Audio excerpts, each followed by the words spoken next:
¿Qué tal? Les damos la bienvenida al 13º seminario Rafael Martín del Campo y Sánchez en modalidad virtual. Y bueno, en esta ocasión tenemos a un gran invitado, al doctor Dirso, que en este momento nos va a hacer la presentación, la doctora Kathleen Babb Stanley.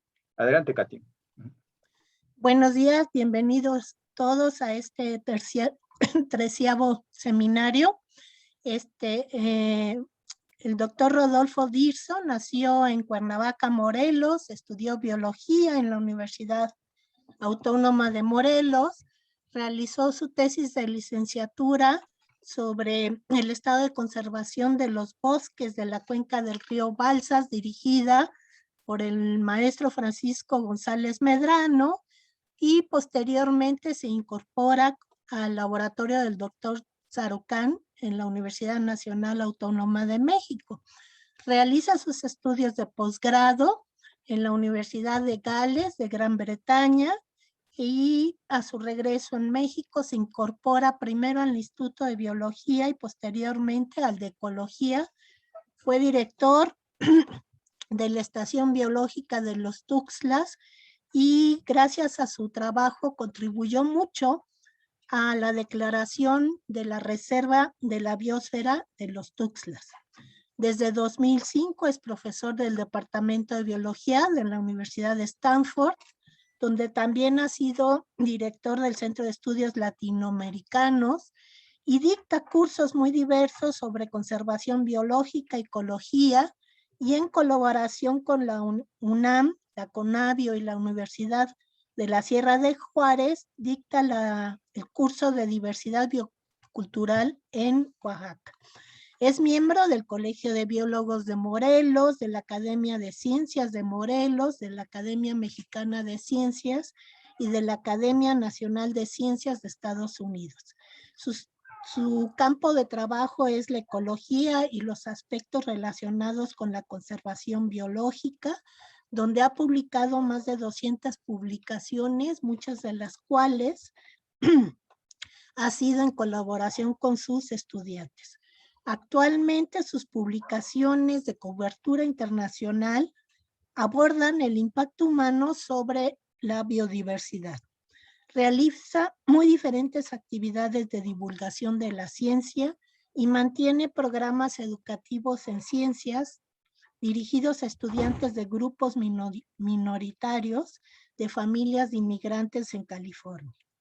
En esta ocasión nos platicará acerca del impacto antropogénico sobre la diversidad y riesgos de zoonosis. Agradecemos mucho su participación, doctor Dirso, y adelante. Muchísimas gracias, maestra y compañeros. Es un verdadero honor estar con ustedes en esta mañana. Me encanta tener la oportunidad de visitar la comunidad, realmente mi comunidad. Es un verdadero placer. Y particularmente me resulta halagador y emotivo participar en un seminario que lleva el nombre del gran maestro Rafael Martín del Campo. Yo tuve el enorme privilegio cuando era joven, más o menos en el Pleistoceno, de haber conocido al maestro Martín del Campo y de hecho haber tomado algunas clases con él. Entonces, es verdaderamente emotivo para mí tener esta oportunidad de estar con ustedes esta mañana. Como ya dijo Katy, voy a tratar de ilustrar algunos aspectos que tienen que ver con esta conexión entre lo que está ocurriendo por nuestras actividades, la actividad humana sobre la biodiversidad y la biodiversidad en esta ocasión. Quiero referirme específicamente a la fauna, pensando en el laboratorio de vertebrados y los riesgos que esto implica para la zoonosis. Seguramente ustedes ya han visto o escuchado a partir de que explotó esta situación de la pandemia de COVID-19, las posibles relaciones que existen entre la fauna y la zoonosis, así que voy a tratar de puntualizar algunos aspectos de ellos. Déjenme empezar desde cero con esta idea, con esta noción del antropoceno. Especialmente pensando en los estudiantes que estén con nosotros esta mañana, quisiera hacer referencia al hecho de que esta persona, cuyo nombre ven ustedes aquí, el doctor Paul Crutzen, en el año 2002 publicó un artículo pequeñito en la revista Nature, es un artículo de una página, que hace alusión a esta idea de que el impacto humano sobre el planeta ha llegado a ser de tal magnitud que en vez de seguir usando el nombre del Holoceno, se acordarán que es el periodo que viene después de la Edad de los Hielos, del Pleistoceno, entre el Holoceno, y el doctor Crutzen, curiosamente, en una reunión científica que hubo en la ciudad de Cuernavaca, en mi rancho, en esa reunión, era la reunión del Programa Internacional de la Geosfera y Biosfera, todo el mundo estaba hablando de lo que está pasando en el Holoceno.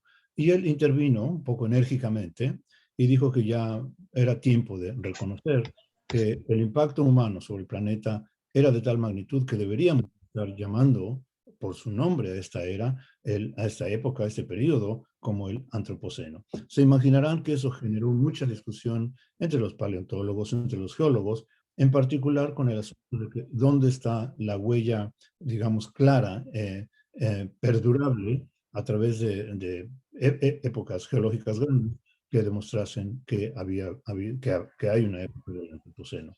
Hoy en día, como se imaginan, la huella geológica que tenemos, por ejemplo, en la cantidad de concreto que hay en el planeta, va a dejar indudablemente una huella indeleble del Antropoceno. Pero más allá de ese tipo de discusión, digamos, de tipo de huella geológica y del nombre, de la aceptación del nombre, la idea, la noción del impacto antropogénico sobre el planeta ha percolado mucho en la comunidad científica por una parte y también incluso ahora en la sociedad entera en general, más en general, en el ámbito social, en el ámbito cultural, etc. Entonces, ya se ha vuelto algo como muy utilizado, muy reconocido. Déjenme empezar elaborando la idea del antropoceno con esta imagen que ven aquí. Por favor, no se preocupen, tiene muchísimo detalle. No es la intención que vean el detalle de nada.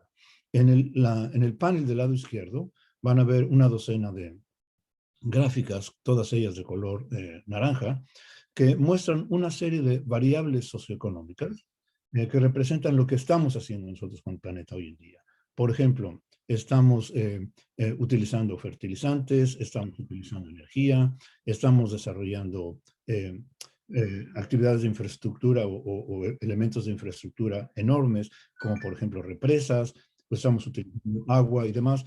En fin, una cantidad de variables que ilustran lo que nuestra sociedad, nuestra comunidad de Homo sapiens hoy en día está haciendo con lo que hay en el planeta. Y el punto al que quiero llamar su atención es no solamente la cantidad de factores, sino la forma en que la curva se va manifestando. Pues pueden ver que, considerando esa línea vertical que desciende aquí, hay un periodo claramente de aceleración en todas estas variables. Esas variables de lo que hacemos nosotros, de lo que estamos, digamos, de lo que es nuestra actividad hoy en día, se refleja en los paneles que ven, en las figuras que ven en el panel derecho, que representa una docena de variables ambientales. Y se podrán imaginar, no es necesario que vean los detalles, pero aquí hay muchas variables que tienen que ver en particular con el cambio global más sexy, que es el cambio climático, si bien no es el único. Entonces ven aquí incremento de carbono, incremento de óxidos nitrosos, metano y demás. Y todas estas variables tienen también como característica distinguible aquí este fenómeno de aceleración. Entonces, el antropoceno, según este artículo, se caracteriza por una gran aceleración en el impacto que hacemos y en las consecuencias que se ven reflejadas en variables de tipo ambiental, de tipo ecológico.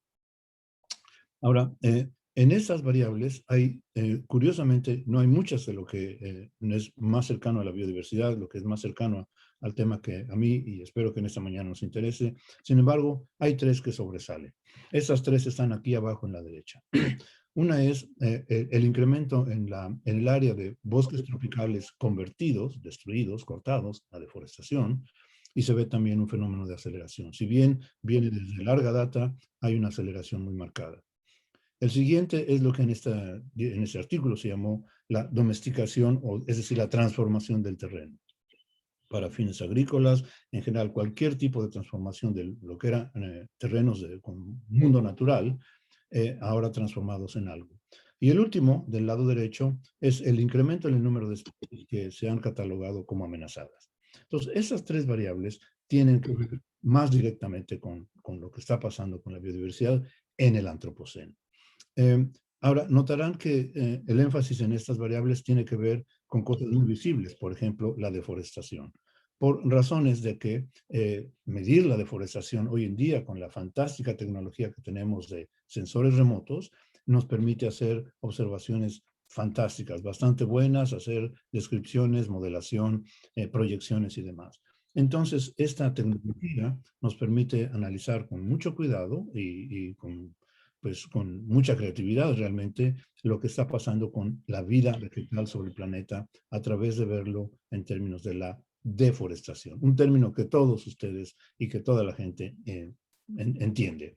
Estoy seguro que si se suben a un taxi o platican con el taxista y les pregunta qué está pasando en el planeta y ustedes hablan de la deforestación, van a entender a qué se refiere. Sin embargo, ese asunto de la deforestación no refleja lo que pasa con otros componentes de la biodiversidad, como van a ver ahora. Pero mi punto de inicio es que esta tecnología nos permite hacer vívidamente una comunicación, una reflexión, una observación de lo que está pasando con la vida vegetal. Vean, por ejemplo, esta imagen producida por esta entidad que se llama Global Forest Watch. Ellos hicieron una modelación verdaderamente espectacular que muestra que hacia el año 8000 años atrás, los bosques cerrados, esos de un dosel muy denso, un dosel muy cerrado, muy cubierto arriba, debieron haber tenido esta distribución, con base en datos bioclimáticos, en datos geológicos, datos edafológicos de suelo. Ahora, conociendo las tasas de deforestación que tenemos hoy en día, esta institución, Global Forest Watch, hizo una predicción de que si la deforestación sigue como va hasta este momento, es previsible que esos bosques cerrados que tenían esa fantástica cobertura que les mostré en la diapositiva anterior, llegarían a tener esta cobertura. Obviamente se podrán imaginar que sin duda va a haber otras fracciones de más o menos bosques, pero van a ser o bosques secundarios, o plantaciones, o bosques muy alterados. Pero esos bosques que solíamos tener cuando Homo sapiens empezó a expandirse por el planeta entero, si no hacemos algo quedarían restringidos a esto. Y desde luego ver este tipo de imágenes nos ayuda mucho en ámbitos de la conservación porque es muy fácil comunicar la magnitud, el tipo de problema que tenemos enfrente de nosotros desde el punto de vista de la vida vegetal. Sin embargo, como decía, esto no nos permite ver qué pasa con los otros componentes de la biodiversidad, en particular con la fauna. Por esa razón, desde que estaba yo en la UNAM, antes de venirme a Stanford, mi trabajo en los Tuxtlas me llevó a que junto con unos estudiantes de la Facultad de Ciencias sacáramos este término de defaunación, con la idea de contribuir, de inculcar en la percepción humana que así como hay un problema que todo el mundo entiende de deforestación, hay un equivalente en la fauna de defaunación, el impacto humano sobre la fauna silvestre. Y desde que estaba en la UNAM, prácticamente trabajando en los Tuxtlas, he venido desarrollando ese campo de la defaunación y veo con mucho agrado que es un campo que se ha vuelto bastante reconocido hoy en día ya en la comunidad científica y espero, es mi ilusión, que también en la comunidad amplia en general, para que pongamos atención a la situación de la fauna silvestre. Ok. Bueno, quiero gastarme unos minutos en discutir con ustedes lo que entendemos ahora de lo que es este fenómeno de la defaunación, la pérdida de la vida animal. Y voy a empezar con una perspectiva de largo plazo. Vamos a ver, y también de largo plazo, pero también en términos generales un poco burda, la biomasa de la vida animal en el planeta. En esta figura pueden ver en la barra del lado izquierdo la estimación de la biomasa animal en el planeta hace 10.000 años, en el Pleistoceno. Como pueden ver, es prácticamente 300 millones de toneladas. Pueden ver también que esta W, que representa la biomasa de la vida silvestre, de la fauna en general que existe en el planeta, es prácticamente lo que ocupa el total de la biomasa, con una fracción muy pequeña que espero logren ver aquí en rojo, corresponde a la biomasa de la población humana existente en ese momento. En otras palabras, la biomasa animal en este momento era fundamentalmente la biomasa de la vida silvestre y un poquito de la biomasa humana. Si adelantamos la grabadora hasta el año 1900, vemos que la biomasa en términos generales sigue igual en total, pero ahora hay un cambio cualitativo muy importante. H, que es la biomasa humana, aumentó, pero entra otro actor en el juego ecológico aquí, en el teatro ecológico, que es D, la fauna domesticada. En este momento ya esta fracción de la fauna domesticada logró una contribución importante y como pueden ver, la fracción que corresponde a W, lo que era la biomasa de la vida silvestre hasta hace unos miles de años atrás, ahora ha quedado reducida a una fracción muy pequeña. Si adelantamos la grabadora y vamos hasta el año 2015, vamos a decir ahora, vean dos cosas, un cambio cuantitativo brutal de 300 a 1850 millones de toneladas, pero lo más dramático es la distribución. H, la biomasa de Homo sapiens, es esta fracción, y esta componente de la fauna domesticada se convierte en un factor dominante en la biomasa planetaria, cualitativa y cuantitativamente. Una consecuencia que viene asociado a ese cambio en la estructura de la vida animal del planeta es que la fracción W, la vida silvestre, queda prácticamente obliterada a una fracción muy pequeñita. Lo que tenemos ahora en biomasa animal es el cambio de esto que teníamos 10.000 años atrás a lo que tenemos en este momento. Y no es necesario hacer muchísima reflexión y discusión, pero se podrán imaginar lo que esto implica desde ya para los riesgos de zoonosis y para los riesgos a la fauna silvestre en general. Y también para la flora, para los ecosistemas desde el punto de vista vegetal también. Veamos, vamos a tratar de ver cómo esta combinación de deforestación y de faunación tiene una conexión con los riesgos de zoonosis que vemos hoy en día. Una vez que ya les conté la idea general de la defaunación, ahora quiero moverme a lo que son los factores que impulsan, los factores que están detrás de la defaunación. Es muy obvio, va a ser muy obvio para ustedes. Hay factores directos como la explotación, la minería, el tráfico ilegal, ese tipo de factores que van directamente sobre la fauna y nos mueven al fenómeno de la defaunación. También tenemos efectos indirectos. Vean esta imagen aquí al lado izquierdo, es la región de los Tuxtlas. En negro es la vegetación en 1967 y luego en el año 2000. Y como pueden ver, esa reducción del hábitat, reducción de la selva tropical, en este caso en los Tuxtlas, implica que tenemos que generar un fenómeno de defaunación porque el hábitat ya no es suficiente para muchas especies de la fauna que solía estar en este lugar. También pueden ver que empezamos a hacer más notable el efecto de las especies invasoras o de los grupos organismos invasores, incluyendo aquellos que son patogénicos. Ven aquí el caso de estos pobres murciélagos impactados por un patógeno bastante nocivo. Y desde luego, ahora ya, pero seguramente de cara al futuro mucho más impactante, el cambio climático.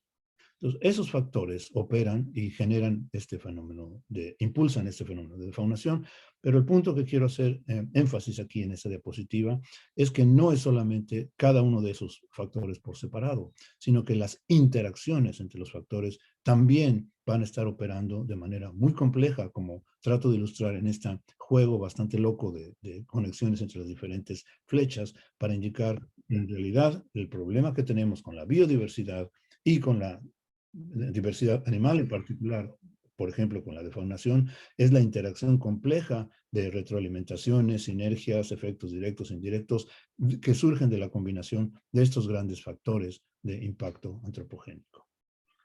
Ok, entonces vamos rápidamente a ver esto cómo se traduce desde el punto de vista de lo que está pasando con la magnitud del impacto y con las implicaciones. Entonces vuelvo a esta imagen que ya les presenté hace unos segundos y quiero que pensemos por un momento en la D, en la incursión de este elemento, la fauna doméstica, y sus implicaciones para las enfermedades y para los ecosistemas.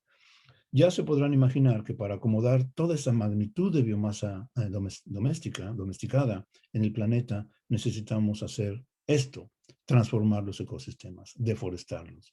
Y si hacemos eso, hay un riesgo inminente de que muchas especies que solían estar en esos ecosistemas, que ahora son reemplazados por los sitios donde va a estar esta fauna doméstica, va a generar un contacto, porque muchas de esas especies que solían estar en esos ambientes ahora van a poder tener cercanía física con las personas, con los humanos. Entonces, veámoslo desde un punto de vista gráfico.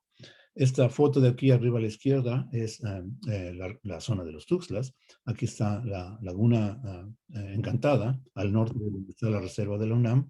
Y mucho de lo que ha estado ocurriendo en esta región, lamentablemente, como seguramente ustedes saben, es la conversión en potreros para la ganadería. En los Tuxtlas, que es una región que desde el punto de vista climático y del suelo es muy buena, llueve casi 4,5 metros por año, nunca hay efectos de heladas, el suelo es volcánico, relativamente rico, en teoría podría ser, digamos, un sitio productivo. La verdad es que sí es un sitio productivo, pero da apenas como para 1,5 o 2 cabezas por hectárea. Entonces, para mantener estas poblaciones de ganado, se necesita hacer una deforestación enorme. Entonces, esa D que vieron en el diagrama anterior, la fauna doméstica y su expansión planetaria, trae consigo esta conversión del terreno. Por una parte, pero por otra parte, el manejo de esta fauna evidentemente nos pone a nosotros como humanos en contacto con ellas, con esa fauna, y también a través de la infraestructura que tenemos que desarrollar para mantener esos organismos, fauna doméstica. Una consecuencia que ya seguramente están adivinando es que tenemos que estar en contacto con esta fauna. Por una parte, vean esta fotografía, para mí impactante, es un día en la vida de un mercado en Lagos, en Nigeria, y vean, es un mar de vacas con algunas islitas allí de Homo sapiens entrometidas en este mar. Considerando que la deforestación que tuvo que haber ocurrido para tener esta cantidad de ganado genera la siguiente interacción. Estos animalitos que cultivamos para nuestro consumo son a su vez un universo de patógenos. Tienen bacterias, parásitos, hongos, priones, virus y un universo de patógenos. Algunos de los cuales obviamente son y han sido fuentes de infecciones para Homo sapiens. La más conocida tal vez es la situación que se genera por esta triangulación. Destruimos los hábitats, por ejemplo, de la selva, estos animalitos tienen que migrar y a veces migran a los asentamientos humanos, donde hay este tipo de animales. Estos animalitos son portadores de patógenos, uno de los más conocidos o más impactantes a lo largo de los siglos ha sido la rabia, por ejemplo. Se puede uno imaginar el derrame que vendría de aquí hacia un país y también el efecto directo de ponernos nosotros no deliberadamente, al generar una situación de facilitación de contacto, cerramos el otro elemento del triángulo aquí. Entonces, este tipo de conversión de la biomasa de la fauna silvestre a biomasa doméstica con la deforestación nos pone en ese triángulo de interacciones muy riesgosas en términos de las zoonosis. Ahora, déjenme hacer un salto, ya que hice referencia a la D. Ahora quiero que veamos juntos, o quiero compartir con ustedes lo que entendí al respecto de esta fracción, la W, lo que nos queda de la fauna silvestre. ¿Cómo está? ¿Cuál es su situación? Bueno, ya se recordarán este diagrama que les mostré y ahora lo voy a utilizar para poner un par de viñetas que muestran esto, las fuerzas que impulsan la defaunación, y empezaré con la explotación directa. Ya se pueden imaginar que al hacer ese tipo de actividades, cacería y tráfico ilegal, inevitablemente nos estamos poniendo en contacto directo con fauna. Fauna que puede ser portadora de patógenos o que puede ser fauna que secundariamente adquirió o tuvo transmisión de un patógeno. Por ejemplo, veamos esta situación. En algunos lugares de África, la situación es de tal magnitud de pobreza que algunas personas, o algunos individuos como esta persona que tienen que verse forzados a la cacería. A veces una cacería que no necesariamente es esa cacería de tráfico ilegal, comercial, sino que es cacería de subsistencia. Aquí pueden ver, en este caso, esta persona, la cacería la tuvo que hacer sobre estos animalitos, murciélagos, para tener acceso a la comida. Aquí quiero hacer mucho en dos aspectos. Sería verdaderamente absurdo terrible, diabólico de nuestra parte, si hubiese un fenómeno de transmisión de alguna enfermedad que se pescase aquí, por ejemplo, Ebola o algo así, culpar a esas personas. Es una lástima que se tengan que ver forzados a tener que hacer cacerías de este tipo para poder subsistir. Y por otra parte, sería verdaderamente absurdo culpar a esos animalitos como los responsables y satanizarlos por el desarrollo, por la explosión de alguna pandemia, de alguna zoonosis, como fue el caso de Ebola.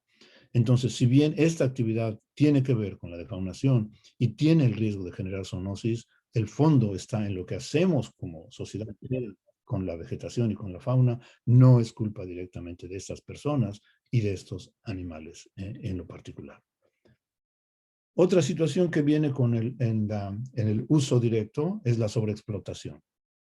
Y la sobreexplotación, digamos, ahora ya no tanto en términos de la destrucción del hábitat y demás, sino de una actividad verdaderamente nefasta, que es el tráfico ilegal, el comercio ilegal de fauna. Ustedes habrán escuchado, habrán visto, o las noticias a veces lo sacan a colación, que hay un fenómeno de comercio ilegal, el tráfico ilegal de fauna. Fíjense que es de tal magnitud este asunto que dependiendo del año puede ser catalogado como el tercer de actividad ilegal más recompensante en términos económicos, después del tráfico de personas y del tráfico de drogas, obviamente.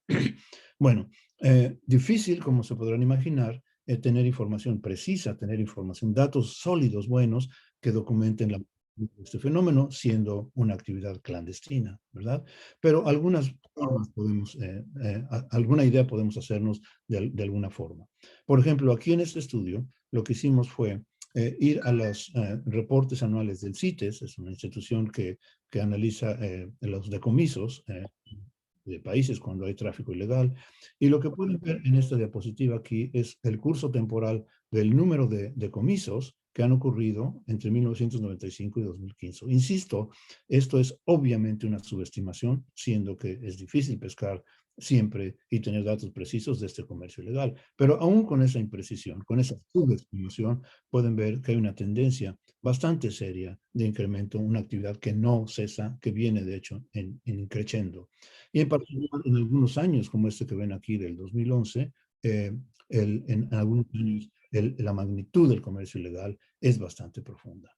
Y aquí puse como emblemático uno de esas manifestaciones de ese tráfico ilegal, por ejemplo, el tráfico de marfil, ¿no? El tráfico pues, el asesinato de elefantes para el tráfico de marfil. Vale la pena conocer cuáles son los grupos de animales que son digamos, el foco de este comercio ilegal. Y eso lo ilustro en esta diapositiva. Los mamíferos, por una parte, reptiles, curiosamente, son muy favorecidos también por esta actividad ilícita, y desde luego otros grupos que van desde hasta peces y anfibios e incluso insectos. Pero como ven, la gran tajada, la gran rebanada se debe a los mamíferos. Son el foco más del tráfico ilegal. Si más allá de saber qué son los mamíferos, quisiéramos ver en particular cuáles especies, los datos que pudimos obtener de este tipo de fuentes indicarían que los elefantes son el grupo más impactado, seguido, quien lo hubiera pensado, el grupo de los pangolines.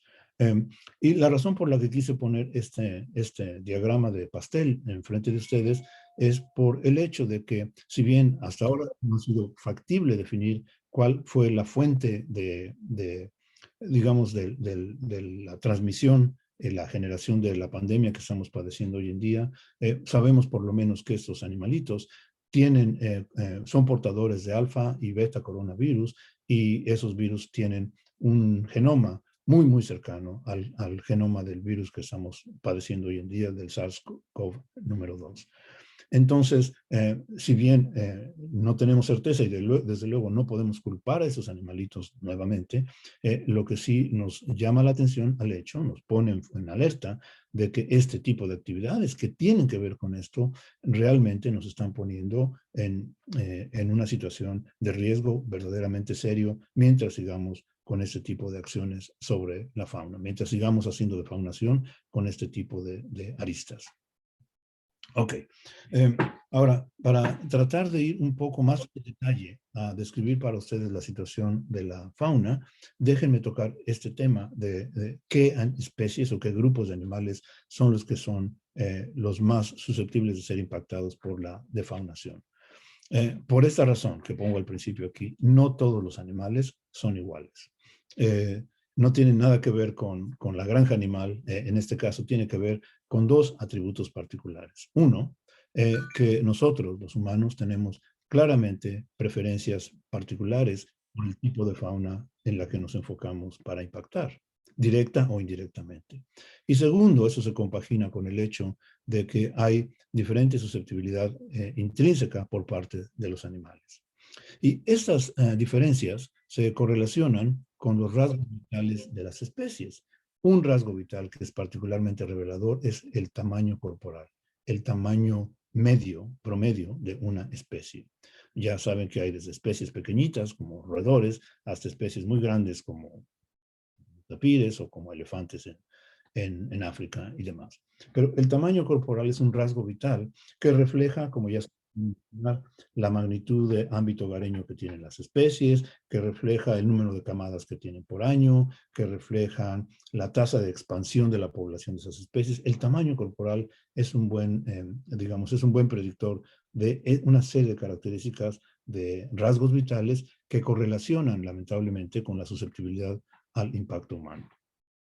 Déjenme mostrarles esta idea a lo largo de una escala temporal amplia. En esta diapositiva que ven aquí, no se asusten, no tiene tanta complejidad como parece ser. Quería mostrarles la distribución de frecuencias del peso corporal de la fauna en diferentes momentos, empezando con el Pleistoceno. Aquí pueden, y por cierto, vean, por favor, que la escala del eje X es en escala logarítmica. Quiere decir que cada pasito que demos de izquierda a derecha es un incremento en el tamaño corporal muy marcado. Bueno, en el Pleistoceno, la fauna, el peso de la fauna tenía esta distribución que ven aquí, y el valor mediano es este numerito que ven en este cuadro negro. No importa tanto el número per se, sino la ubicación de la mediana, digamos, del promedio del tamaño de los animales en ese momento. Ya se acuerdan que en el Pleistoceno ocurren varias cosas, incluyendo nuestra incursión por el planeta y nuestra cacería profundísima sobre la megafauna que existía en ese momento, y esa fauna se eliminó o contribuimos a su eliminación. Nos movemos hacia el Holoceno y entonces ahora vean que la distribución ahora está empujada hacia el lado izquierdo, es decir, hacia el tamaño corporal más chico, y pueden ver que la mediana del tamaño corporal se desplazó de este nivel a este nivel. Es decir, estamos haciendo que las comunidades de animales vayan siendo más chicas a través de nuestro impacto. Y los dos últimos histogramas que les muestro aquí tienen que ver el amarillo con la situación de la distribución del tamaño de las especies que están amenazadas según la base de datos de la IUCN, la Unión Internacional para la Conservación de la Naturaleza, que mantiene una base de datos muy detallada. Las especies amenazadas tienen esta distribución y este tamaño mediano de los animales, y en cambio las especies que no están amenazadas en este catálogo de la IUCN tienen un peso corporal desplazado significativamente hacia la izquierda, es decir, son más chiquitos. La comparación estadística aquí es altamente significativa, lo cual quiere decir, o les muestra aquí directamente, que desde el Pleistoceno hasta nuestros días venimos empujando la estructura de las comunidades de animales de una distribución que tenían, digamos, cargada a la derecha, crecientemente cargada a la izquierda y a la izquierda. Y lo que nos va quedando, como pueden ver, son comunidades de animales que se caracterizan por un cambio brutal en su estructura de tamaños corporales empujada hacia la izquierda, es decir, un fenómeno de achicamiento, un fenómeno, vamos a decir, de achaparramiento de las comunidades vegetales, no de los animales en lo particular, sino del promedio de las especies en la comunidad. Es decir, de cara en el presente y de cara al futuro, hemos empujado a la comunidad animal a ser una comunidad empequeñecida por el tamaño promedio de la comunidad. Ese diagrama que les acabo de mostrar es una revisión y es un análisis a nivel global, tomando muchísimos datos. Y desde luego, como ustedes saben, estudiantes, cuando uno hace análisis de este tipo global, siempre hay, digamos, factores que no tienen la misma certeza que cuando hacemos un estudio particular a nivel local. Entonces, déjenme mostrarles un par de diapositivas que muestran que ese diagrama que les mostré del proceso de achicamiento, del proceso de empequeñecimiento, surge de lo que está pasando a nivel local. Vean este caso, que es la Amazonía brasileira. Es un estudio del que muestra la relación que existe entre la actividad humana en este eje, medida en este caso por la intensidad de cacería, y la densidad y la biomasa de la fauna, de los mamíferos, en la Amazonía brasileña. Como pueden ver, perdón, y este eje va desde luego desde cacería nula hasta cacería muy intensa. Vamos a decir, de defaunación ligera hasta, desde no defaunación, perdón, hasta defaunación muy intensa. Lógicamente, como se podrían imaginar, a medida que este factor aumenta, disminuye la densidad relativa y la biomasa relativa de las especies en esta localidad. Y me puedo imaginar que dirán, es casi impertinente que Rodolfo nos muestre esa gráfica, es obvio que eso tendría que ocurrir. Así es el caso de las especies que tienen un tamaño corporal de 5 kilogramos o más. Pero la razón de ponerles esta gráfica es que quiero que la contrasten con esta, en el mismo sitio, el mismo estudio, en la misma localidad, el mismo tiempo. El investigador analizó también la situación de las especies con un tamaño corporal de menos de 1 kilogramo, es decir, las especies chiquitas, las especies que van quedando. Y fíjense la situación. Sucede que lejos de que no haya un efecto sobre las especies, se ve una trayectoria que va en la dirección opuesta. A medida que aumenta el impacto antropogénico, las especies de tamaño corporal pequeño van aumentando también. Entonces, un contraste totalmente opuesto a lo que pasaría con la fauna mediana y grande. Es decir, este tipo de situaciones, la cacería, el tráfico ilegal, tienden a generar una estructura modificada con perdedoras, que son las de tamaño corporal grande, y especies ganadoras, las que se ven beneficiadas y que son especies de tamaño corporal pequeño. Este es un estudio en la Amazonía de Brasil. Déjenme mostrarles un estudio más local. Selva Maya de Quintana Roo, donde existe un proceso de extracción maderera que es bien conocido. En este sitio, un compañero de la Facultad de Ciencias, en su momento, estudiante de allí, y yo hicimos un análisis comparando ejidos en los que había extracción maderera y ejidos que no tenían extracción maderera, cómo es la situación de la fauna. Y el panel superior, el panel A, muestra la situación de los mamíferos pequeños. En nuestro caso fueron fundamentalmente roedores. Como pueden ver, en total hay un poquito más del doble de roedores en los sitios que son efecto de la extracción maderera comparado con sitios no extraídos adyacentes. Y eso es cierto para múltiples especies y también a nivel general. Lo contrario ocurre cuando ven la fauna de tamaño medio y grande, y aquí están los perfiles de toda esa fauna, desde tepezcuintles hasta pumas y tapires. Pueden ver que en los sitios que no tienen extracción maderera, esa fauna es mucho más abundante que en los sitios madereros. Entonces, nuevamente se ve que nuestro impacto, ya sea por cacería, ya sea por extracción maderera, realmente genera este fenómeno que llamamos ahora de defaunación diferenciada, donde hay especies ganadoras, estas, y hay especies perdedoras, estas. Esa situación define el rasgo más notable de la defaunación, que ahora voy a resumir para ustedes. Ahora ustedes ya son expertos en este tema de defaunación y básicamente los 3 puntos clave que hemos podido entender de esto son los siguientes. 1. Es un fenómeno de gran magnitud. Está ocurriendo a niveles que van del orden de decenas de millones de animales eliminados de sus ecosistemas a nivel en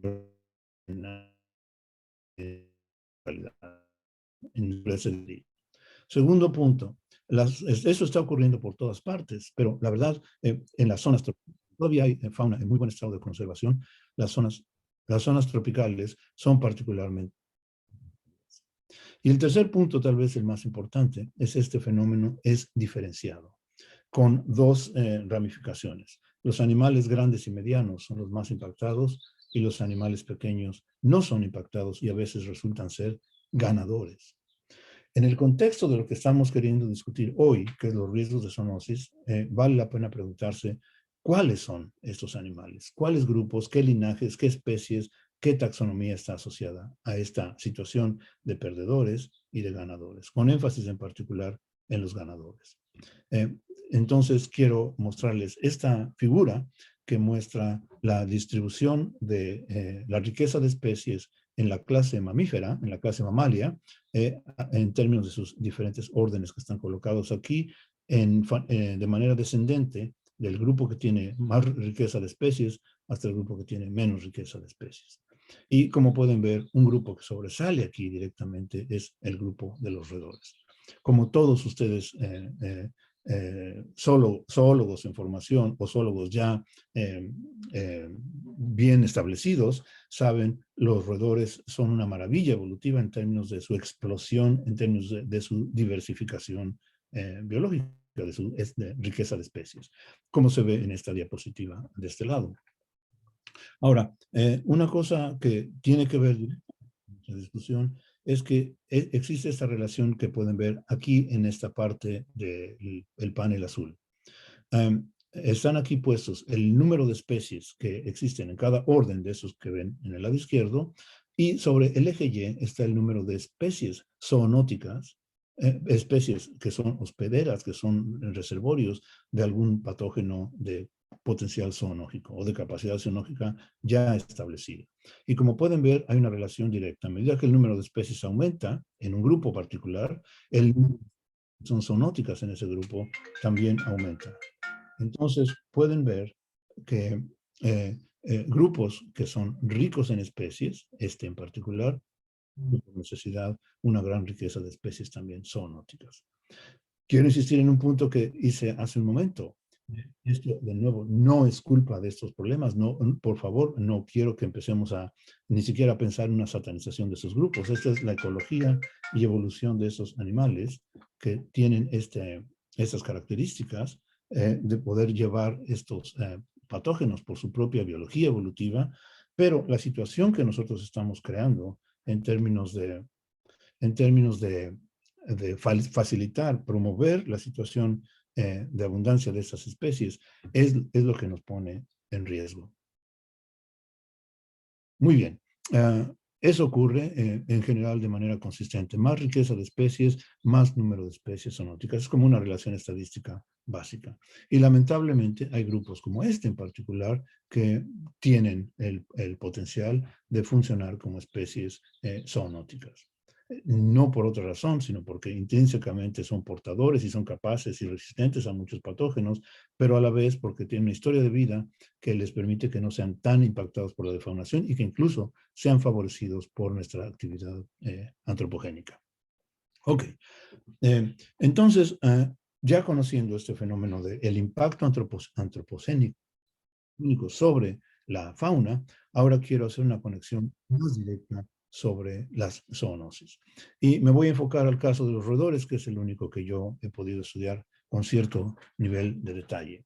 Lo que quiero hacer en los minutos que me quedan de la presentación es analizar la cascada de consecuencias que se vienen con la defaunación, una de esas cascadas siendo los riesgos de zoonosis. Y voy a discutir con ustedes ahora un ejemplo que no es de México o de Latinoamérica, es un ejemplo de África. Por dos razones. Una razón totalmente oportunista, que es donde he podido estar estudiando este fenómeno en detalle, pero hay dos razones más, digamos, más científicas que tienen que ver con esto. Una es que lamentablemente África es un foco rojo de defaunación. Y estas imágenes son representaciones visuales muy vívidas, muy impactantes de lo que es la realidad en ese precioso continente. El tráfico ilegal, a veces con actividades de terrorismo, como lo ven en esta diapositiva, la cacería comercial, la urbanización brutal, esa es la ciudad de Nairobi, y aquí pueden ver la situación en que se encuentra esta fauna, las cercas, las divisiones y la mortalidad que viene con todo ello, los atropellamientos y demás. África es un foco profundo de defaunación. Lamentablemente, África también es un foco de infección patogénica. Esta serie de mapas que ven aquí, les pido que se concentren en el panel A y en el panel D, muestran la cantidad de patógenos, especies patogénicas que vienen de la vida silvestre que se han documentado en diferentes. Como pueden ver, África es un foco rojo en ese sentido. Patógenos que son transmitidos por ejemplo, también es un foco rojo en África. Entonces, lamentablemente, África combina esa situación de ser un foco de la defaunación y también un epicentro del potencial de emergencia o reemergencia de enfermedades zoonóticas. ¿Cómo se conectan esos dos fenómenos en un estudio más específico, en un estudio ecológico, cuantitativo? Es lo que quiero compartir con ustedes en los próximos.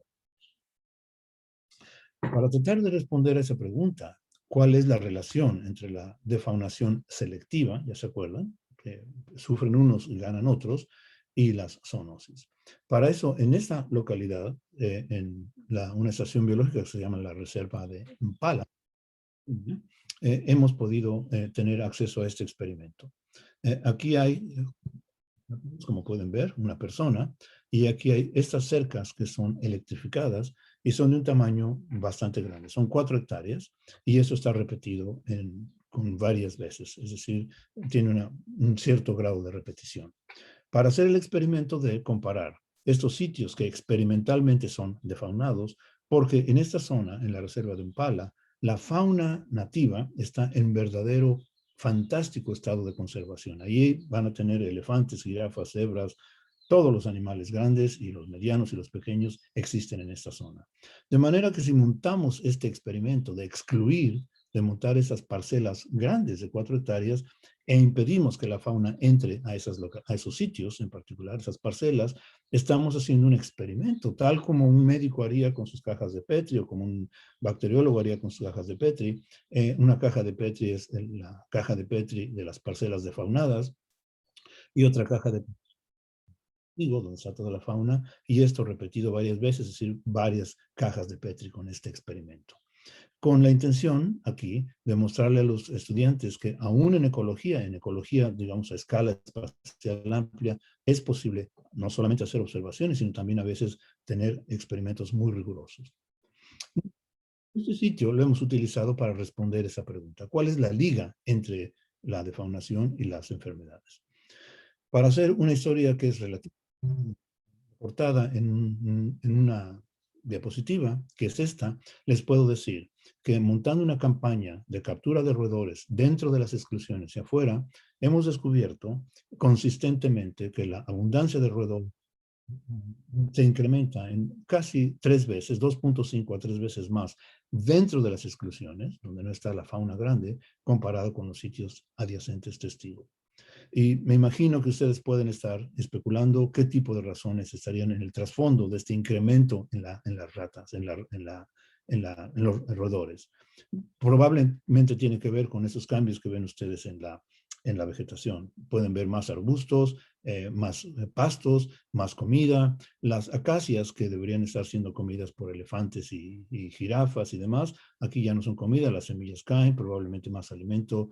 Es decir, generamos, como hacemos en el mundo real, una situación muy favorable, crear las condiciones favorables para un fenómeno de rodentización, de ratización, de que los roedores se vean muy favorecidos y en este caso, experimentalmente vemos que ese incremento es más alto. A cada uno de esos roedores que colectamos, y aquí me interesa mucho resaltar el papel de los estudiantes y de la colaboración, cada uno de esos animalitos que capturamos, roedores o incluso este otro pequeño mamífero,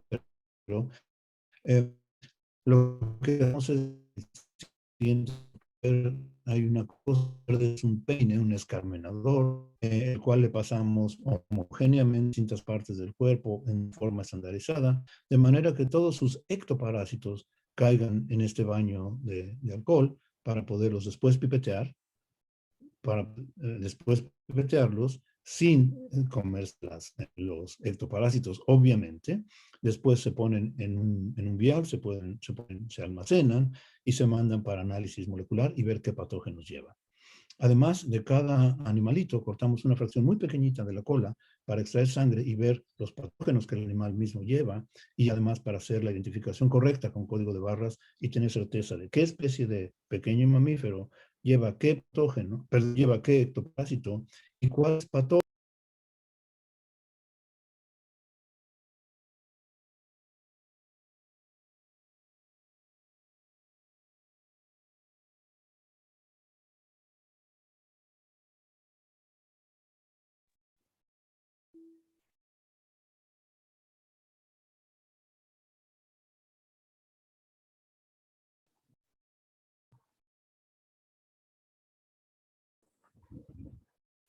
Sí, disculpen, estamos teniendo problemas de conexión con el doctor Dirso.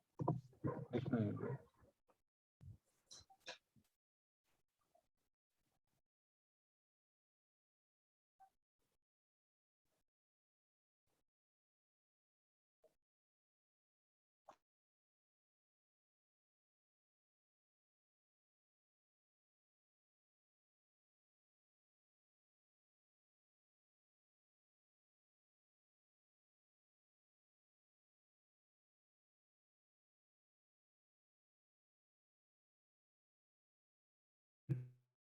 Punto de que en esta situación, en este experimentote, en esta gran manipulación experimental que tenemos en esta localidad, nos hemos dado a establecer una campaña de colecta de los pequeños mamíferos para tratar de ligar la defaunación con el incremento de roedores y con los riesgos de zoonosis.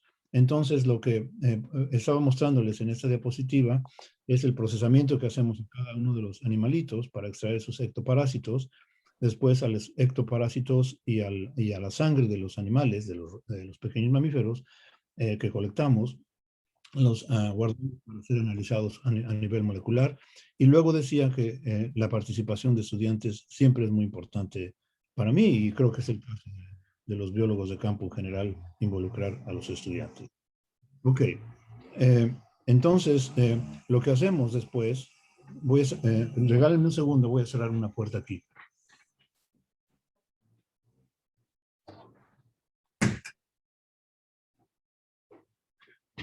Lo que hacemos después es que con estas muestras, tanto de los ectoparásitos, aquí ven una pulguita, y de la sangre, los mandamos en trabajos de colaboración con los Centros del Control de Enfermedades, que hacen el análisis molecular de la sangre y de los ectoparásitos para detectar los patógenos que van en estas muestras, que van en esos animalitos.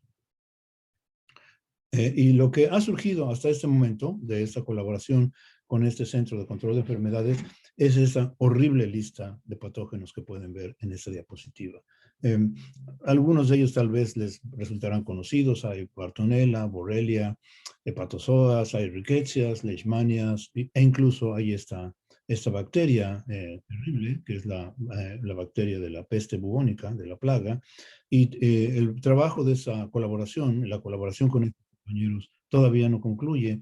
Es posible que esta lista todavía aumente más. Entonces, tratando de conectar nuevamente, vemos una situación del impacto antropogénico de nosotros, afectando la fauna grande, favoreciendo la fauna pequeña. La fauna pequeña sucede que lleva una gran cantidad de patógenos, la fauna en sí o sus ectoparásitos, y muchos de esos patógenos, muchos de estos microorganismos son de relevancia zoonótica. Una situación bastante, digamos, impactante y bastante desalentadora. Y ahora lo que quiero hacer es mostrarles un ejemplo específico de cómo conectamos numéricamente esos dos fenómenos, digamos, el incremento de los roedores y la situación de los patógenos. Les mostraré el ejemplo de una enfermedad, Bartonellosis, una bacteria que portan esos animalitos y que tiene unas consecuencias serias sobre los humanos. Les voy a mostrar el caso de un roedor que se llama así, Saccostomus, y que porta esta bacteria en esta situación, comparando los sitios donde no hay la fauna grande, experimentalmente, y los sitios donde la fauna está bien conservada de manera adyacente. Como pueden ver, este experimento es bastante controlado en el sentido de que es el mismo clima, el mismo suelo, no hay ninguna otra variable que nos afecte los resultados, más allá de que aquí no hay animales grandes y aquí sí están los animales grandes. ¿Qué pasa con los roedores? Se ve en el panel B. Los sitios, las parcelas que han sido defaunadas experimentalmente, que no tienen los animales grandes, ustedes pueden ver que la abundancia de este roedor es consistentemente por encima de la abundancia que tendrían en condiciones testigo, en condiciones donde están los animales grandes. Si ese efecto ocurre, lógicamente se puede ver en el panel D que consistente con ello también hay un incremento consistentemente significativo superior por ectoparásitos que llevan esta bacteria. Y la última liga que quiero establecer es el número exacto, el número absoluto de animales, roedores y ectoparásitos, pulgas, que están infectados por la bacteria Bartonella. Y como pueden ver en estos dos paneles, B y C, el número de roedores que son infectados, no es solamente cuántos roedores hay, que hay más, pero que el número de roedores que son infectados también es mayor que el número de roedores que están infectados en las parcelas testigo. Si lo ven en el caso de las pulgas, los ectoparásitos que llevan esa bacteria, el número también es significativamente mayor con respecto a los sitios donde la fauna mayor, la fauna grande, se ha mantenido. Es decir, se genera un fenómeno de zoonosis verdaderamente serio. Pónganse ustedes un poquito en los zapatos de unos campesinos que estén trabajando en esas zonas. Si hay un riesgo de contacto con esos roedores y con sus ectoparásitos, los riesgos de zoonosis, en este caso de bartonelosis, se multiplican entre 2 y 3 veces más para ustedes. Para la persona que esté trabajando allí, quiero decir. Y por otra parte, imagínense que alguien va a un safari en esta zona y por alguna razón, digamos, lamentable, entrase en contacto con estos roedores, alguna de esos patógenos, como la Bartonella o como los muchos que les mostré en las diapositivas anteriores, pueden ser después movidos a otras localidades y correr el riesgo de generar una zoonosis, una pandemia verdaderamente seria. Ok, con eso quiero terminar, pero no quisiera irme sin poner por lo menos 2 puntos más para reflexión y tal vez para discusión en los minutos que nos quedan. El primer punto es un punto, digamos, de reflexión sobre lo que significa el impacto antropogénico sobre los riesgos de epidemias. Y para eso lo que quiero ilustrar es esta pirámide de epidemias que tiene una serie de escalones que van desde este basal hasta el más superior. El primer escalón para que se pueda dar una epidemia es que haya exposición, es decir, que nosotros, los humanos, estemos expuestos a los patógenos que existen en el planeta. Los patógenos que existen en el planeta, desde el punto de vista de la zoonosis, obviamente son los patógenos que vienen con animales que portan esos patógenos. Es este escalón bastante grande que pueden ver aquí. Y estas flechas significan, o quieren decir, las oportunidades que hay de exposición de los humanos a esos patógenos. El siguiente nivel es que si hemos estado expuestos a esos patógenos, ¿cuál es la capacidad del patógeno, del virus o de la bacteria de poder infectar al nuevo hospedero, al humano? Ese sería el nivel 2 de la escalera de la pirámide. Y el nivel 3 es que una vez que el patógeno es capaz de instalarse en su nuevo hospedero, en la población humana, sea capaz de transmitirse, es decir, de moverse con ese factor que han conocido de R0, de pasarse a otros individuos de la población humana. Y luego el último es que dependiendo de lo que hagamos en términos de el mantenimiento de la distancia sana, el mantenimiento de las cubrebocas, etcétera, lo que hagamos puede determinar si hay una epidemia o no hay una epidemia. Pero al punto al que quiero llegar es que lo que ganaríamos enormemente si pudiéramos intervenir de manera que hagamos una interferencia de forma tal que estas flechas se redujesen, haríamos un favor enorme a la sociedad entera en términos de pérdida de vidas, en términos de hospitalización, en términos de la economía y demás, si pudiésemos detener, si pudiéramos cortar estas oportunidades de establecer el primer nivel de la interacción. Entonces, en la medida que podamos impedir entrar en contacto con estas especies que llevan esos patógenos, pudiéramos favorecer mucho los riesgos de pandemias. ¿Qué podemos hacer en términos desde la perspectiva de la defaunación? Les quiero ofrecer estos 4 puntos. Punto número 1, tendríamos que tener como sociedad entera la capacidad de reducir o detener la pérdida de hábitat. como les mostré al principio de la discusión, la destrucción de los hábitats, la deforestación, es un fenómeno que lleva directamente a la defaunación. Si encima de eso ponemos la sobreexplotación, generamos esos fenómenos horribles que les he mostrado. Entonces, detener la pérdida de hábitat, controlar la sobreexplotación, son dos cosas a las que la sociedad de hoy en día, en el antropoceno, la comunidad humana, debería abocarse y poder hacer. Más desde el punto de vista académico, y entiendo que puede haber profesores aquí con nosotros o muchos estudiantes, estamos ahora, compañeros, en el momento de hacer, inculcarnos en la cabeza de que las disciplinas independientes en parcelas aisladas no van a funcionar de cara a estos problemas. Tenemos que hacer mucho trabajo multidisciplinario, interdisciplinario. Y por último, desde un punto de vista más técnico, y para alguien como yo que trabaja en la situación de conservación de la fauna, ahora tenemos que aprender a hacer refaunación. Así como hemos aprendido a hacer programas de reforestación, ahora tenemos una agenda nueva de hacer programas de refaunación, porque como ya vieron en esta horrible presentación, hay muchos casos donde la defaunación ha sido ya verdaderamente dramática. Y entiendo que esos fenómenos, perdón, que esas sugerencias, que esos puntos les pueden parecer demasiado inalcanzables, se requiere una coordinación social, internacional y demás. Los quiero invitar por último, en esta última diapositiva, a que pensemos en más a nivel personal qué se pudiera hacer. Es decir, lejos de que caigamos en la desesperación de que todo sea ya imposible, ¿qué podríamos hacer? ¿Cómo podríamos ocuparnos más allá de preocuparnos? ¿Cómo podríamos ocuparnos a hacer algo? El primer punto que me he atrevido a poner en esta serie de 6 viñetas es la difusión. Yo creo, estoy convencido de que mientras más oportunidades tengamos de transmitir estas situaciones como las que estamos discutiendo esta mañana en un público general y amplio, particularmente con la juventud, con niños y niñas, y promoviendo la ciencia de ciudadanos, es decir, corriendo la voz en un sentido amplio, creo que puede ayudarnos mucho. Una sociedad educada puede ser un factor muy importante. Segundo punto que quisiera ofrecer para reflexión es el apoyo a las áreas naturales protegidas y en particular los esfuerzos de conservación local. En nuestro país, como saben, en México y en muchos otros países donde hay mucha diversidad, los sitios de conservación tienen que ocurrir gracias al esfuerzo de las comunidades locales que tienen que ya sea separar sitios para la conservación o que tienen que hacer sacrificios para la conservación. El apoyo e incluso la compensación de esas comunidades, el reconocimiento de esas comunidades que nos ayudan a mantener áreas protegidas es verdaderamente importante. El tercer punto tiene que ver con una situación mucho más personal.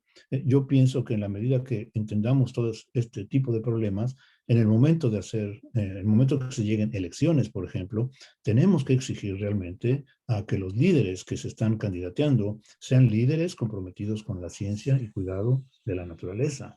Es decir, ahora tenemos una responsabilidad de ser exigentes nosotros en escoger el liderazgo que sea compatible con el lidiar con esos problemas. El siguiente punto es todavía más personal y es casi personal en sentido de mío. Tiene que ver con la dieta humana. Probablemente ya han visto ustedes el impacto tan profundo que tiene el consumo de carne a nivel de sistemas, más deforestación, más emisiones de carbono, más defaunación. No estoy diciendo que para mañana todos dejemos de comer carne, pero gradualmente podemos irnos enfocando a ese objetivo y disminuir el consumo de carne. Desde luego, eso tendría que venir acompañado con una decisión personal de cero compra de productos de la fauna silvestre. ¿Cómo es posible que sigamos comprando objetos de marfil, escamas de pangolines y demás? Tendríamos que ser capaces de atender esa situación. Mi penúltimo punto es el problema poblacional. La población humana, pero no me refiero a los números, exclusivamente a los números de personas. Me refiero al problema tan serio que hay con la población en el sentido de la desigualdad, de la inequidad. Hay sectores que tienen muchísimos recursos y sectores que tienen muy pocos recursos o a veces no hay recursos para ellos. Por ejemplo, la producción de alimentos que tenemos hoy en día alcanzaría para alimentar a toda la población. No debería haber hambre en ninguna persona si hubiese una repartición, una equidad mucho más mejor. Y en este asunto del problema poblacional, quiero hacer énfasis en el empoderamiento de la mujer. Para aspirar a esta meta de atender el problema poblacional, el empoderamiento de la mujer es absolutamente necesario. Importante. Y por último, quisiera invitarlos a que esta presentación no haya sido tan desalentadora, porque hay mucho que hacer. Todavía lo peor sería no hacer nada. Pero entre las cosas que podemos hacer es que mientras tengamos todavía este mundo, este planeta tan rico en diversidad, en flora, en fauna, en microorganismos y demás, y lo apreciemos y lo amemos, podemos hacer mucho en esa dirección también. Y con esto quisiera yo parar aquí y dejar que entremos a algunas preguntas si es que tienen algunas de ellas. Gracias y perdón por la interrupción que inevitablemente se nos pone encima. Gracias. Muchas gracias, doctor Dirso. Hay muchas preguntas. Trataremos de contestar, de preguntarle lo más que podamos. En cuanto a la refaunación, ¿sería posible intervenir en las cadenas tróficas sin alterar los niveles superiores? Es decir, ¿no se invertirá en algún momento este proceso afectando el ecosistema? Entiendo que se debe de hacer bajo un entorno, perdón, es que alguien me está moviendo, bajo algún entorno, ya me perdí, con una línea de base amplia para poder predecir el comportamiento de los eslabones de la cadena. Un gran concepto. Me quedo pensando profundamente en esta plática. Mil gracias. Muchísimas gracias a la persona que nos compartió esa pregunta. Desde luego, tiene que tener una línea de base muy bien establecida y muy hecho de manera muy cuidadosa. Es un tema largo, pero voy a tratar brevemente de poner por lo menos los puntos centrales de este tema. Para la refaunación requerimos varias cosas. Lo primero, lo central, requerimos tener un hábitat donde podamos hacer la refaunación. Si vamos a traer guacamayas a un lugar que está súper perturbado, que no hay enganchamiento de la población local, que no hay manera de que las guacamayas o los tapires que querramos reintroducir a un lugar, no hay el hábitat adecuado, eso obviamente no va a funcionar. Ese es el primer requisito. Segundo requisito, tenemos que tener cuidado de dónde traemos a la fauna, como parte de la línea de base. Y desde luego, pensando en el punto que hacía el compañero o la compañera que hizo la pregunta, tendríamos que empezar con los animales del nivel trófico más inferior, ¿verdad? No podríamos introducir carnívoros si no hay los herbívoros. Tendríamos que seguir, digamos, la estructura de la cadena trófica. Tercer punto es que habría que cuidar muchísimo que la reintroducción de animales es libre de cualquier patógeno. Tenemos que saber hacer procesos de cuarentena y no introducir un patógeno.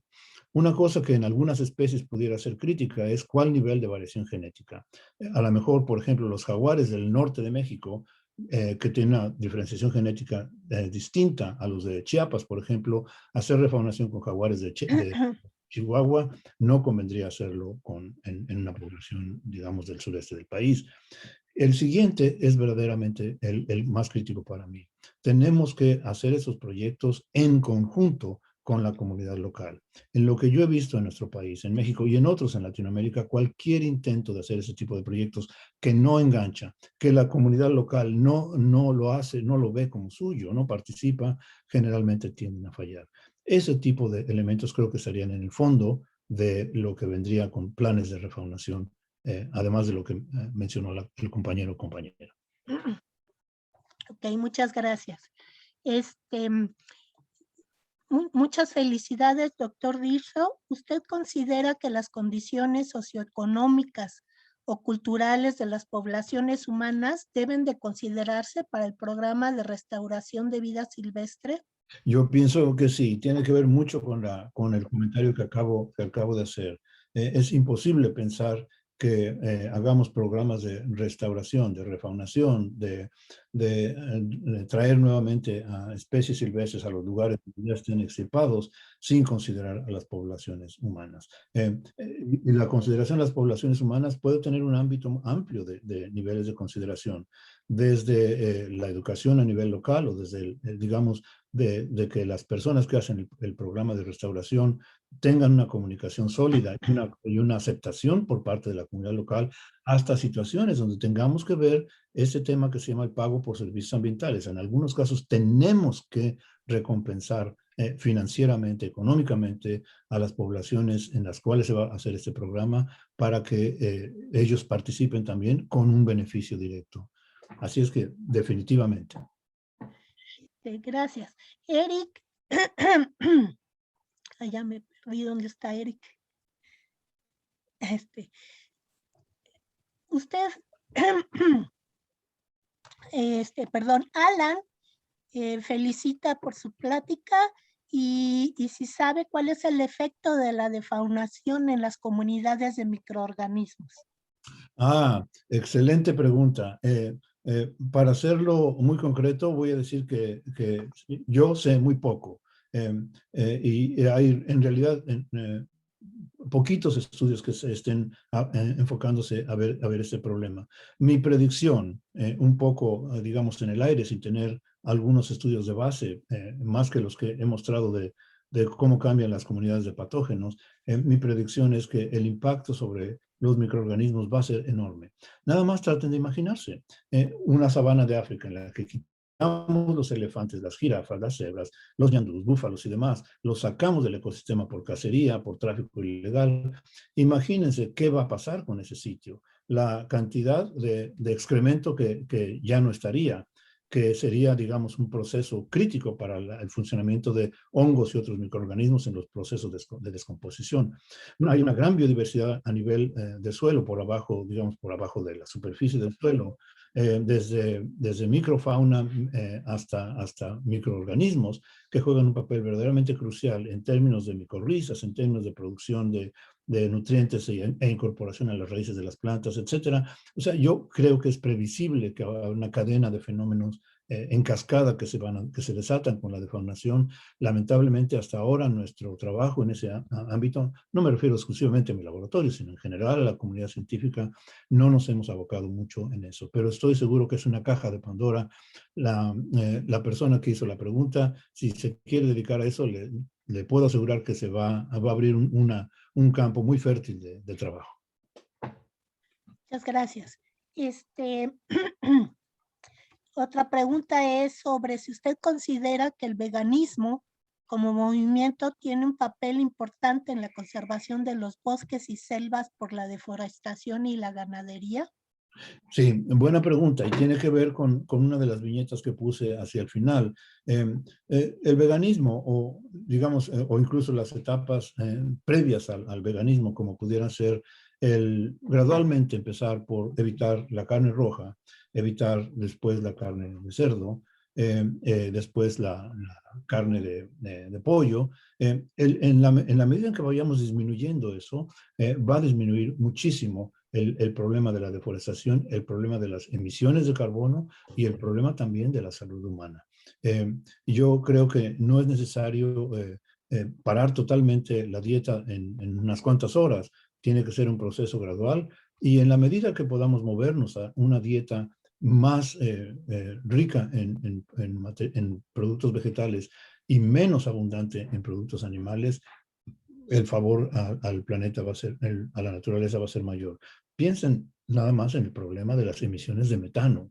Casi siempre pensamos, nos vamos con la idea del dióxido de carbono, que obviamente es muy importante. El metano es un gas de efecto invernadero mucho más nocivo que el carbono y en la ganadería, por ejemplo, se emiten cantidades brutales de metano, además de la deforestación. Es un problema verdaderamente serio. Traten de imaginarse en los sitios que no son de zonas tropicales como los Tuxtlas, que son de menos disponibilidad de agua, para mantener una cabeza de ganado en un sitio, la cantidad de agua que hay que invertir es verdaderamente enorme. Entonces, la modificación de la dieta humana puede tener repercusiones positivas muy, muy alentadoras. Y hay datos, ya hay varias publicaciones que demuestran esto con números muy, muy precisos. Gracias. Miri, Gabriel pregunta si es posible que la defaunación se deba a la alteración de ciclos bioquímicos. Yo me imagino que probablemente tiene algo que ver en algunos tipos de animales, particularmente invertebrados, me imagino yo.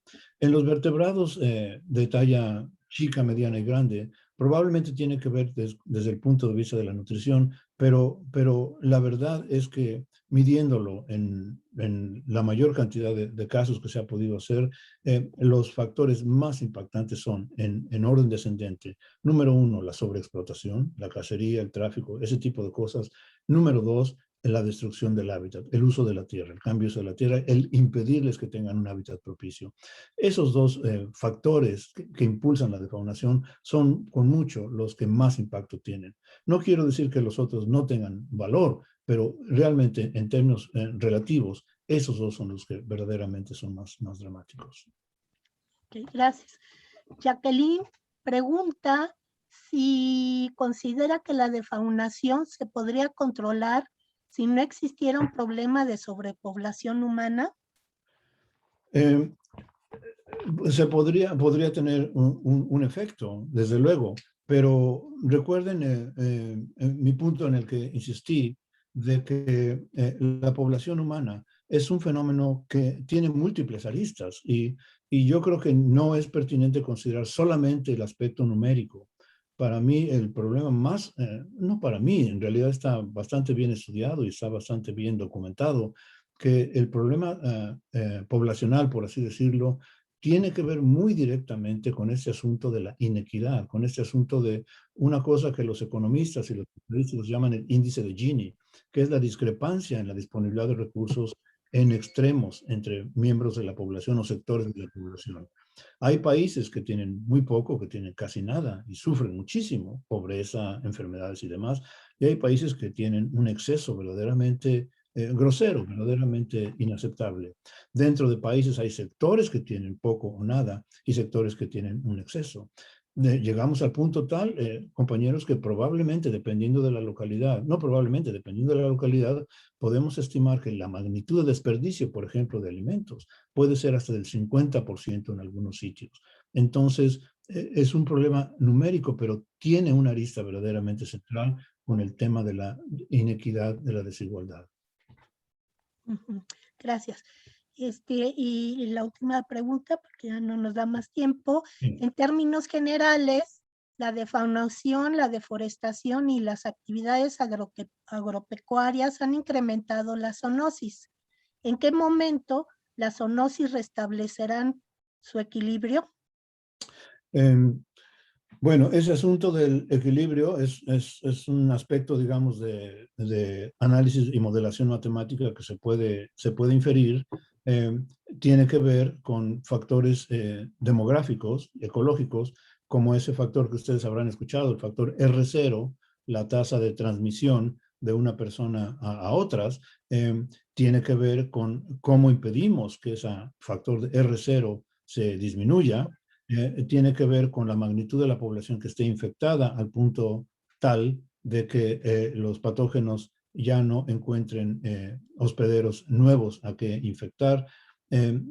Hay, digamos, razones analíticas, matemáticas, numéricas para inferir en qué momento se puede llegar a un establecimiento, a una situación, digamos, de estabilidad numérica, demográfica. Lo hemos visto en los casos anteriores, sobre todo en los que había muy poca intervención desde el punto de vista médico. Consideren el caso de la plaga en el medievo, ¿verdad? Se vino con un impacto verdaderamente profundo, decimando a la población a niveles fenomenales, hasta que, digamos, la disponibilidad de hospederos susceptibles de ser infectados cayó tan abajo que el patógeno ya no le era, digamos, ya no le es pertinente, por decirlo en un sentido muy antropocéntrico, encontrar hospederos a los cuales seguir infectando. Entonces sí ocurre, pero desgraciadamente con la población humana es algo que éticamente tenemos que considerar con mucho cuidado. No valdría la pena, es decir, no es aceptable dejar que algunos tipos de procesos de estabilización poblacional ocurran. Tenemos que intervenir lo más pronto posible para evitar que los desastres que hemos visto en este último año y medio sigan impactando más allá digamos, el número en general, la forma tan desigual en que esto ocurre también. Por ejemplo, en este país, las comunidades más afectadas son las comunidades que social y económicamente están más desafiadas que digamos, elementos de la sociedad que no están tan desafiados económica y socialmente. Entonces, tiene muchos ángulos, incluyendo ese aspecto de la justicia ambiental, de la equidad ambiental. Hay muchas felicitaciones. Valeria Valverde dice que está en un centro de enfermedades infecciosas. La plática le ha resultado muy reveladora. Muchas gracias. Gracias. Hay muchísimas otras felicitaciones. Gracias. Yo nada más quería mencionar la importancia de lo que mencionó usted sobre la cuestión de equidad y de la participación equitativa de hombres y mujeres en esta problemática, que creo que es algo que muy pocos toman en cuenta, ¿no? Yo les agradezco muchísimo la invitación, maestra y compañeros, Chela Noé y demás colegas. Es un encanto para mí tener la oportunidad de acercarme a la Facultad de Ciencias como siempre. La quiero mucho y me da muchísimo gusto interactuar con estudiantes. Lamento que no hubo tiempo de podernos seguir conversando y charlando, pero espero que habrá oportunidades en un futuro cercano. Muchísimas gracias, doctor. Le mandan felicitaciones de muchas partes de la República, de Mérida, de Campeche, Chiapas, Tlaxcala, entre muchas otras. Me tiene el video. Sí. Muchas gracias. Muchas gracias, doctor Dirso. Muchísimas gracias por su participación. Para nosotros es un honor haber contado con su presencia. Hay muchísimos agradecimientos por la plática. Nosotros los compartimos. Ojalá que en otro momento pudiéramos también tenerlo. Yo creo que sí, porque inauguramos este ciclo ya a distancia, lo cual es muy bueno porque nos facilita tener compañeros de varios lugares que de otra manera no podemos tener en una presencial. Entonces, le agradecemos infinitamente su Muchísimas participación. gracias. Gracias a ustedes. Estoy viendo muy ligeramente el chat con tantos comentarios tan alentadores de parte de la gente. Les agradezco muchísimo a todos y le agradezco mucho a ustedes, organizadores, que me hayan considerado para participar en su evento. Gracias y que lo pasen muy bien. Sí, muchas gracias, doctor Dirso. Gracias. Muchas gracias. Hasta luego, Noé. Gracias a todos. Gracias. Antes de cerrar el evento, los queremos invitar para el siguiente martes 18 de mayo con el tema de zoonosis transmitida por fauna silvestre, el caso de los primates, que le va a impartir la doctora María de Jesús Rovirosa Hernández de la Universidad Veracruzana. Entonces, nada más para recordarles, ese ciclo de conferencias es cada 15 días, todos los martes, de 1 a 2:30. Y bueno, les agradecemos su presencia y los esperamos para la siguiente conferencia.